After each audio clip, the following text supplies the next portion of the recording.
திட்டங்கள் எக்ஸ்பேண்ட் ஆக போகுது. உங்களுடைய பிளான்ஸ் மல்டிபிகேஷன் ஆக போகுது. உன்னுடைய திட்டங்களை கர்த்தர் விரிவடைய செய்ய போகிறார். உனக்கு கர்த்தர் கொடுத்த தேவ திட்டங்கள் விரிவடையும். தேவன் கொடுத்த பிளான்ஸ் மல்டிபிகேஷன் ஆகும். உனக்கு ஒன்று சொல்றாரு, முக்கியமா ஒரு சிலருக்கு சொல்றாரு, don't waste your time, don't waste your time, don't waste your time. உன் நேரத்தை வீணாக்காத. அதை தொடர்ந்து பின்னாடி நீ போ. அதை தொடர்ந்து நீ பின்னாடியே போ. உங்ககிட்ட கர்த்தர் பேசுறார், உனக்கு புரியுதா? அதை பின்தொடர்ந்து நீ போ. நீ போக வேண்டிய தூரம் வெகு தூரம்.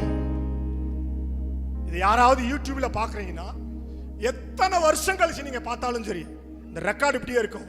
திரும்ப கர்த்தர் உனக்கு சொல்றார், நீ போக வேண்டிய தூரம் வெகு தூரம்.